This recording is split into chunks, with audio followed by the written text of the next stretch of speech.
Hello guys, my name is Kales. Welcome back on my YouTube channel. This is my new format reaction and discussion, and today we'll be talking about Euphoria Season 2 Episode 4, which has been on air since Sunday and still haven't made a reaction yet, but here I go. Today's video will be a little bit off track because for me the episodes seem extremely tense and there were serious problems raised once again. I mean, that's Euphoria, but still. The thing is that loneliness from Euphoria has nothing to do with depression or temporary sadness. It's about mental issues which formed back then when the characters were simply children. We can clearly see that by frequent flashbacks that we have with Cassie, Nate, Rue, Jules, etc, etc. Season 1 gave us like a small hint about that, but it actually never went back and explained why the characters behave that way. We have to figure this out like some way on our own, and now we can clearly see how these issues were formed and why some specific characters behave in that way. I like today to talk about Cassie and Cal. Don't ask me why about Cal, and I really want to explain why these characters are like. As I always do, explain the theme and the main topic of episode 4. All the problems that our favorite main characters face with were formed at an extremely young age when they were about 6 or 7 years old, and how a specific situation or surrounding have influenced on the way they behave, on the way they see this world, and now we can see they're so wide open. They have become cruel teenagers, and remember Nate is behaving like regular, everyday, normal motherfucker, but still he has his own reasons for that behavior, even referring to Cal first of all. Now we can see that all the main characters from Euphoria are simply similar, they all look alike. I agree that each issue is unique, but deep down, each of the character is a hurt kid. That's everything we need to know while watching Euphoria. And for instance, I like to talk about Cassie. I know she's currently one of the most controversial characters of Euphoria, but she was simply innocent back then in season 1, but now she's obsessed with alcohol, she's looking for affection, for love, and from who? From fucking Nate. People claim that she's a traitor, but let's see the psychological pattern, why she acts in that way. We all familiar with the situation that Cassie was dumped by her father, he left her, and he's currently the drug addict. So Cassie has this pain deep down in her soul that she's trying to fill. I mean, she has some kind of the void. And do you remember the phrase, she fell in love with literally every guy she ever dated? She tries to get this love, attention from men that she never got from her father.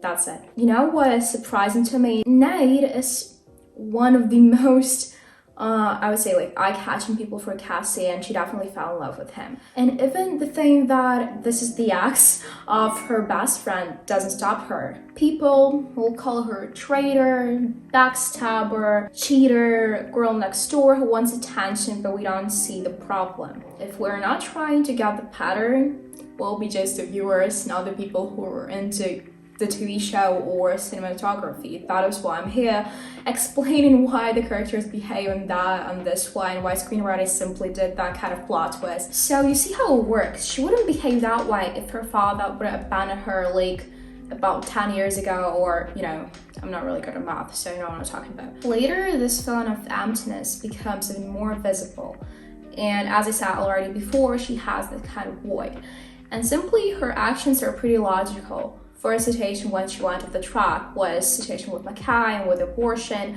and later Nate, who used her when she was drunk. And I wanna revise that situation. In the previous video I said that Cassie still, she wasn't that drunk, I mean, and she also was a little bit selfish because she didn't think about her friend nor about her boyfriend. She was into the feeling that she has to do literally everything to receive this little piece of love that she needs, and that she cannot gain from her mother, her family, her sister, and all of that. She just needs this. And I'm not saying that she's right or she's doing great, that's what she has to do. No, definitely no. She has to get rid of this alcohol, this situation, and I think that later she'll have the conversation with Maddy.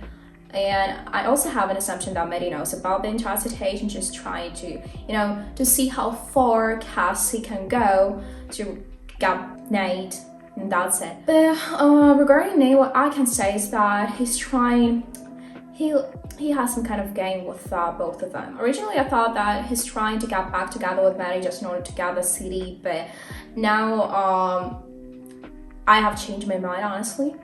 So I think Nate, his character is built that way that the only thing he wants is just the attention from women, and he's not confident like at all. He's simply an abuser, he's a liar, traitor. Once again, he's not physically stable as well because of the situation in his family. And I would say I'm happy that Cal, means his father, finally stand out and he have solved some kind of situation, and that clearly what we can see if you will keep some kind of secrets in your soul, and that will be going on. You'll have some kind of normal family due to like standards, but then that is the sample what can happen later if you're going to keep the secret of who you are, and that wasn't right. So I'm happy for Cal, who finally did a right choice, but still, it's pretty interesting how this will influence in the plot itself, because Nate and his wife weren't really surprised, but I forgot the name of his brother, Alan?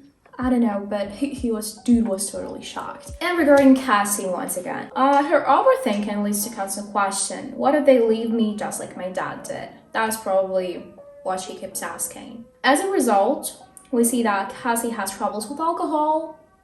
She wants this pain and anxiety to go away, but eventually she digs a grave for herself. Yeah, Nate, who started to communicate with Maddy, doesn't help her like at all. And he has daddy issues, so that's kind of logical. I think that one of the worst moments from episode 4 was with was in bathroom, was obviously in bathtub.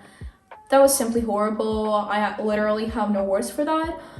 And Nate, who keeps accusing Cassie that like she's a freak, it's her fault, about love and all of that. I'm starting to lose faith, like, and maybe half of the characters from Euphoria, all the stuff that screenwriters are currently doing, I'm not really happy with it.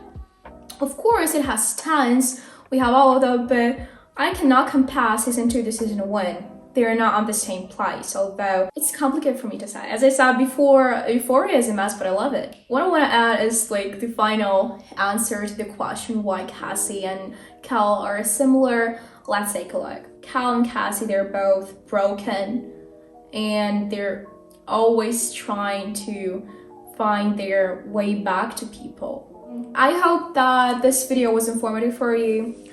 That was reaction and discussion for Euphoria episode 4, season 2.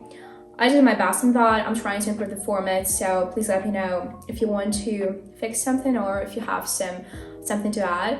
For the next episode, I'm planning to do like the live reaction, but I think that would be much better, but I'm still concerned about several moments such as copyright and all this stuff. So I'm going to make some kind of research on that.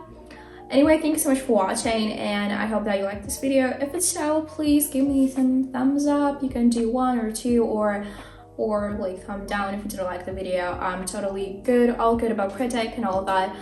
Also, you can shoot me a DM. Let me know if you have any questions. Thank you so much again, and see you in the next video, and bye for now.